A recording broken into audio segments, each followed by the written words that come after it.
wouldn't put all your eggs in that basket as a South Carolina guy. That is not the case. Oh no, It, exactly, it for wasn't sure. a season ago.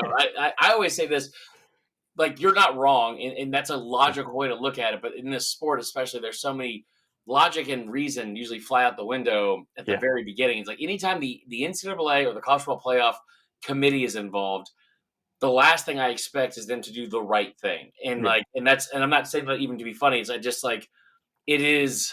You're what you're saying is correct. Like that's a really tough schedule. 9-3 should get you in, but we saw it last year. Hopefully, we don't see it again.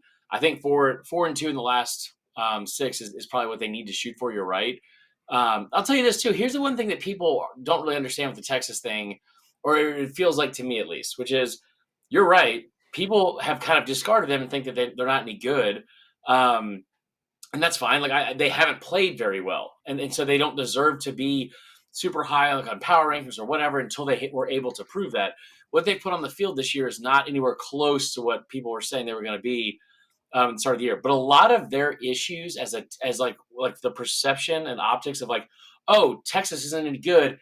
It's because people don't think Arch is good, and those two things aren't the same thing because as you saw last year from Oklahoma, there's a whole other side of the ball away from the offense that is very important to a team's success, and that Texas defense hasn't gone anywhere. yeah. Well, and yeah, and I think going back to the 9-3, it's I agree with you. And on top of that, I think the only thing with being 9-3 and making the playoffs is I just don't see a 9-3 team being able to win at all. I guess the same thing goes for a 10-2 team. I didn't see a 10-2 Yeah. winning it all, especially as just kind of bland as Ohio State looked last year. I didn't think Oh that they'd man, come out just looking on fire and just blow through everybody in the playoffs. I thought the moment they made it, I was like, "There's no team that's better suited to win this entire thing than Ohio State." Because you were going to get Yeah, a Tennessee team at home that was flawed, and then I think it was going to be that one sided. But do you think about the talent they had and what they spent on the roster, yeah, and then you get to go replay Oregon, yeah. and you didn't have the extra game like it's oh man, but I get what you're saying too.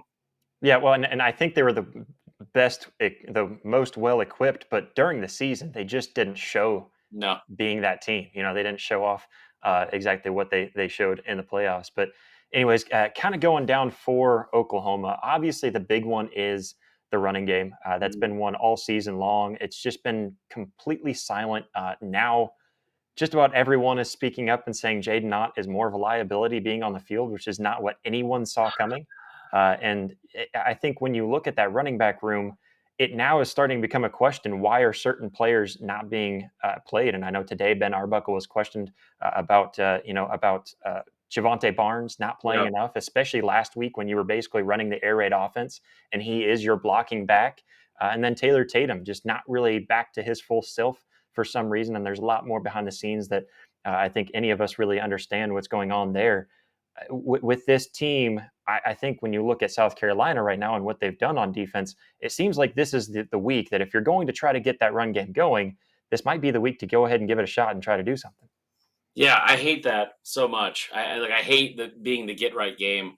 The odd thing sucks, dude. I thought Yeah. that kid was so good at Cal, and it felt like he was one of the most underrated players in the country 2 years ago. He was fine last year, I guess, but like at the same time, like I don't remember him much last year, but I mean, like, but in 2023, man, he was awesome. Like he was awesome. 1,300 Um, yards rushing. I mean, if I were to tell you that there was a running back, I think I saw Parker say this the other day on social media. It was like, if I were to tell you that there was a 1,300-yard running back on Oklahoma's roster, you would probably tell me it was Torrey Blaylock. right. But no, he's a true freshman, and it's Jaden Knott who's struggling, who had the 1,300-yard season. And Yeah, and it's, you got a healthier offensive line this year, which is good. yeah, Like at least it gets it like in comparison to last year, but like everyone's banged up. But like, I think if you're trying to establish the run against this team, I thought that's what LSU was going to try to do last week when just hearing Jaden or well, sorry, hearing Brian Kelly talk to the media and how they like that was like an emphasis, a focus of emphasis about they need to finally start establishing the run